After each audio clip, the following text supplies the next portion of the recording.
सठतिला एकादशी जाने सही तारीख, शुभ मुहूर्त और पूजा विधि। माघ महीने के कृष्ण पक्ष की एकादशी को सठतिला एकादशी के नाम से जाना जाता है। सठतिला एकादशी पर तिल का 6 तरह से उपयोग करने का विधान है, इसलिए इसे सठतिला कहा गया है। इस दिन तिल से भगवान विष्णु का पूजन करने पर नरक की प्राप्ति नहीं होती है, स्वर्ण दान के बराबर पुण्य फल मिलता है। सठतिला एकादशी का व्रत 6 फरवरी 2024 मंगलवार को रखा जाएगा। इस उपवास को करने से जहां हमें शारीरिक पवित्रता और निरोगता प्राप्त होती है, वहीं अन्न, तिल आदि दान करने से धन धान्य में बढ़ोतरी होती है। सठतिला एकादशी शुभ मुहूर्त। पंचांग के अनुसार माघ कृष्ण पक्ष की एकादशी 5 फरवरी 2024 को शाम 5:24 पर शुरू होगी और 6 फरवरी 2024 को शाम 4:07 पर समाप्त होगी। पूजा का मुहूर्त सुबह 9:51, दोपहर 1:57। सठतिला एकादशी का व्रत पारण 7 फरवरी 2024 को सुबह 7:06 से सुबह 9:18 तक किया जाएगा। पारण तिथि के दिन द्वादशी समाप्त होने का समय दोपहर 2:02। सठतिला एकादशी महत्व। सठतिला एकादशी के दिन तिल से स्नान, तिल का उपटन लगाना, तिल से हवन, तिल से तर्पण, तिल का भोजन और तिल का दान करने पर स्वर्ग की प्राप्ति होती है।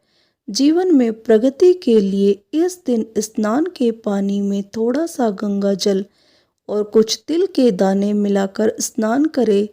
इसके बाद साफ कपड़े पहनकर भगवान विष्णु की पूजा करें। इससे उनकी कृपा हमेशा बनी रहती है। वैवाहिक जीवन सुखमय और खुशहाल बनता है और इस व्रत की कथा सुनने एवं पढ़ने से मोक्ष की प्राप्ति होती है। इस व्रत को रखने से मनुष्य को अपने बुरे पापों से मुक्ति मिलती है।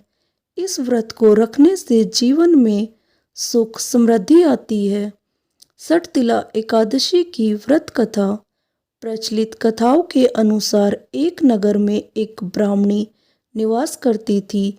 वह भगवान श्री हरि विष्णु की भक्त थी। वह भगवान विष्णु के सभी व्रतों का नियम से करती थी। ऐसे ही एक बार उसने 1 महीने तक व्रत और उपवास रखा। इसकी वजह से शरीर दुर्बल हो गया, लेकिन तन शुद्ध हो गया। अपने भक्त को देखकर भगवान ने सोचा कि तन शुद्धि से इसे वैकुंठ तो प्राप्त हो जाएगा, लेकिन उसका मन तृप्त नहीं होगा। उसने एक गलती की थी कि व्रत के समय कभी भी किसी को कोई दान नहीं दिया था। इस वजह से उसे विष्णु लोक में तृप्ति नहीं मिलेगी। तब भगवान स्वयं उससे दान लेने के लिए उसके घर पर गए। वे उस ब्राह्मणी के घर भिक्षा लेने गए तो उसने भगवान विष्णु को दान में मिट्टी का एक पिंड दे दिया।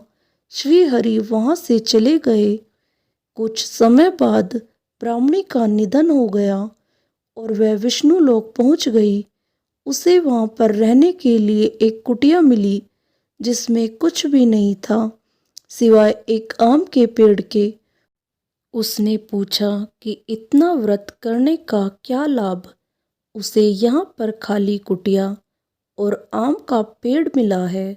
तब श्री हरि ने कहा कि तुमने मनुष्य जीवन में कभी भी अन्न या धन का दान नहीं दिया, यह उसी का परिणाम है। यह सुनकर उसे पश्चाताप होने लगा। उसने प्रभु से इसका उपाय पूछा।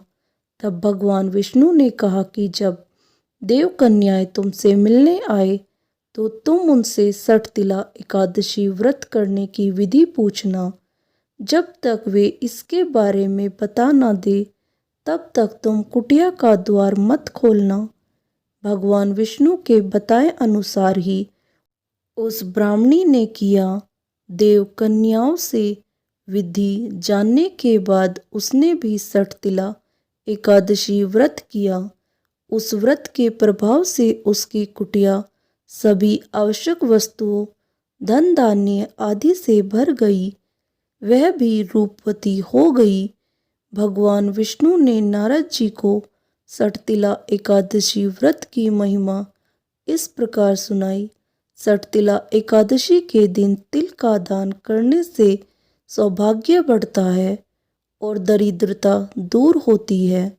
दोस्तों, आपको ये कहानी अच्छी लगी तो कहानी को लाइक करें और मेरे चैनल को सब्सक्राइब करना ना भूलें।